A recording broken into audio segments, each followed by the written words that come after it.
আসসালামু আলাইকুম। Operating system lecture সিরিজে আপনাকে স্বাগতম। এই লেকচার ভিডিওতে আমরা কথা বলবো ডাইনিং ফিলোসফার্স প্রবলেম নিয়ে।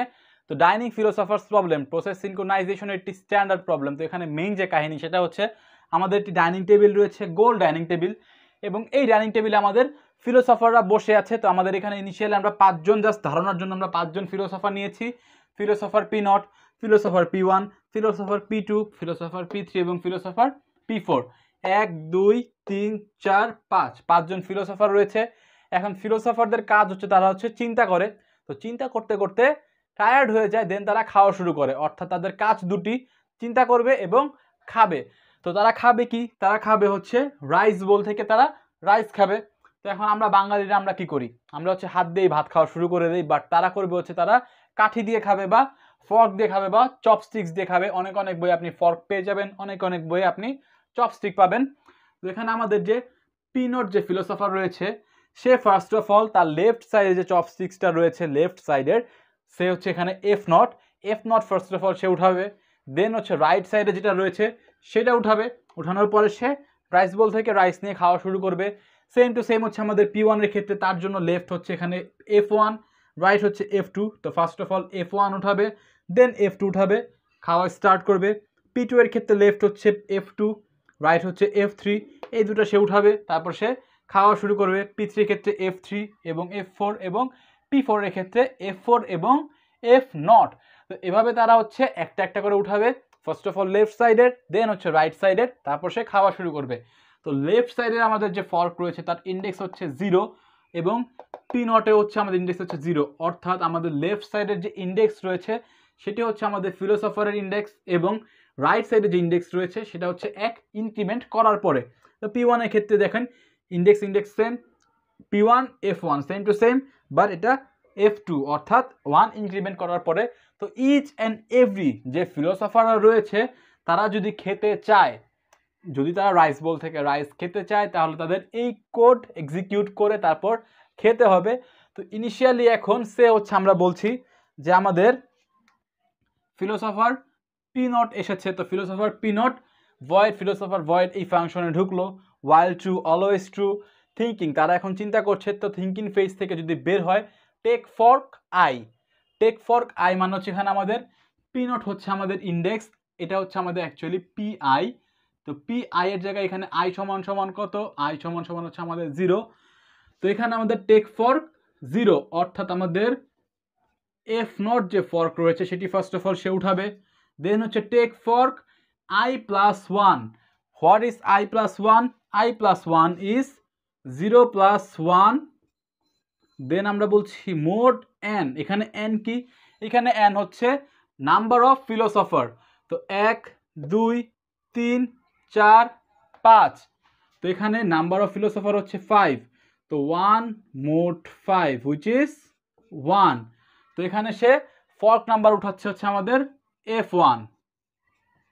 অর্থাৎ সে এই কোডটুকু এক্সিকিউট করার পরে টেক ফর্ক আই, অর্থাৎ এটার মধ্যে সে এফ নট উঠিয়ে নিল। Then take fork I plus one mod N, এটার মাধ্যমে সে এফ ওয়ান উঠিয়ে নিল। উঠানোর পরে সে কী করলো? খাওয়া শুরু করলো, ইট ফাংশন এক্সিকিউট করছে। দেন তারপর তার খাওয়া যদি শেষ হয়ে যায় সে কী করবে? পুট ফর্ক আই, অর্থাৎ এফ নটকে তার জায়গা মতো রেখে দিবে। Then put fork I plus one mod N, অর্থাৎ এফ ওয়ানকে সে তার জায়গা মতো রেখে দিবে। তো এখন সে যদি আমাদের বলি পি ওয়ান এভাবে খেয়ে চলে গেল, দেন পি ওয়ান, পি নট খেয়ে চলে গিয়েছে, এখন পি ওয়ান এসেছে খাওয়ার জন্য। তো পি ওয়ান কী করবে? P one first of all F one উঠাবে, দেন এফ টু উঠাবে। তো পি ওয়ানের ক্ষেত্রে ফার্স্ট অফ অল সে থিঙ্কিং ফেজে রয়েছে। Then take fork I. তো টেক ফর্ক আই মানে কি? এখানে আই আমাদের 1, তার মানে কি F one first of all উঠাবে। উঠানোর পরে তারপরেটা উঠাবে F two. 1 plus 1, 1 plus 1 mod 5। তো 2 মোড 5 ইজ ইকুয়ালস টু 2, অর্থাৎ সে এফ টু উঠাবে। উঠানোর পরে সে খাওয়া শুরু করবে। খাওয়ার পরে সে এফ ওয়ানকে রেখে দিবে, এফ ওয়ানকে রেখে দিল, দেন এফ টুকেও রেখে দিবে, তার খাওয়া শেষ। তো এইটা আমাদের বেস্ট কেস, যেখানে আমাদের এই কোডে কোনো ঝামেলা নেই। কখন? যখন এই যে আমাদের ফিলোসফার পি নট ছিল বা পি ওয়ান ছিল, তারা সিরিয়ালি আসছে। যদি একজন একজন করে আসে তাহলে কোনো ঝামেলা নেই, কোনো সমস্যা অ্যারাইভ হচ্ছে না। বাট এখন সমস্যা অ্যারাইভ হতে পারে যদি তারা প্যারালালি আসে। তো আমাদের যে ফিলোসফাররা রয়েছে তারা যদি একজন একজন করে আসে তাহলে কোনো ঝামেলা নেই। সে হচ্ছে আমাদের P naught first of all আসলো, আসার পরে সে এফ নট ফর্ক উঠিয়েছে, এফ ওয়ান ফর্ক উঠিয়েছে, খাওয়া দাওয়া শুরু করেছে, শেষ করেছে, দেন এফ নটকে তার জায়গায় প্লেস করেছে, এফ ওয়ানকে তার জায়গায় প্লেস করেছে, দেন চলে গিয়েছে, দেন পি ওয়ান এসেছে, এফ নটকে উঠিয়েছে, এফ টুকে উঠিয়েছে, খাওয়া দাওয়া শেষ করেছে, তার জায়গায় ফর্কগুলো রেখেছে, এফ ওয়ানকে এফ ওয়ানের জায়গায়, এফ টুকে এফ টু এর জায়গায়, দেন সেও চলে গিয়েছে। এভাবে যদি কেস হয় সিরিয়ালি তাহলে কোনো ঝামেলা নেই। বাট যদি কেস এরকম হয়, সে হচ্ছে ফার্স্ট অফ অল আমাদের পি নট যে ফিলোসফার রয়েছে সে এসেছে এবং সে এফ নট ফর্ক উঠিয়েছে, অর্থাৎ হচ্ছে পি নট যে ফিলোসফার সে এফ নট ফর্ক উঠিয়েছে, বাট সে এফ ওয়ান ফর্ক উঠাবে তার আগেই পি ওয়ান চলে এসেছে ফিলোসফার এবং সে তার লেফট সাইডে যেটা রয়েছে এফ ওয়ান সেই ফর্ক উঠিয়ে ফেলেছে। তো এখানে আমাদের কেস কি হলো? এখানে আমাদের কেস হলো যে আমাদের এই যে পি নট যে ফিলোসফার সে এফ নটকে উঠিয়েছে, একটা চপস্টিক্স হাতিয়ে উঠিয়েছে, সে খাবে এখন, বাট এই চপস্টিক সে উঠাবে, এই চপস্টিক সে উঠাবে তার আগেই পি ওয়ান তার লেফট সাইডটা উঠিয়ে ফেলেছে। কি হলো কাহিনী এখানে? অর্থাৎ সে উঠাতে পারলো না, এখন সে একটা কাঠি দিয়ে তার ভাত নিতে পারবে না, তার অবশ্যই দুইটা কাঠি লাগবে। তো এখন সে কিন্তু এখানে আর ভাত নিতে পারছে না। তো এখানে সে কখন ভাত নিতে পারবে? এখানে সে ভাত নিতে পারবে যখন হচ্ছে আমাদের যে পি ওয়ান যে ফিলোসফার রয়েছে সে তার রাইট সাইডের ফর্ক উঠাবে, উঠানোর পরে দুই ফর্ক দিয়ে সে রাইস বল থেকে রাইস নিবে, খাওয়া দাওয়া শেষ করবে, দেন হচ্ছে এই এফ ওয়ান ফর্ককে তার জায়গায় আবার প্লেস করবে এবং এফ টু ফর্ককে তার জায়গায় প্লেস করে বের হয়ে যাবে। তখন যে আমাদের পি নট কি করতে পারবে? এই ফর্ক এফ ওয়ান ফর্ককে নিতে পারবে। তো অর্থাৎ আমাদের এখানে কাহিনীটা কি ঘটছে? এখানে আমাদের কাহিনীটা ঘটছে রেস কন্ডিশনের উৎপত্তি হচ্ছে, যেখানে আমাদের পি নট যে ফিলোসফার এফ নটকে উঠিয়েছে, বাট এফ ওয়ান উঠানোর আগেই পি ওয়ান এফ ওয়ানকে উঠিয়ে ফেলেছে। এখন পি ওয়ান যতক্ষণ পর্যন্ত না আমাদের এখানে, এখন পি ওয়ান আছে হচ্ছে টেক ফর্ক এখানে রয়েছে, তো টেক ফর্ক এখানে এফ ওয়ানকে সে উঠিয়ে নিয়েছে।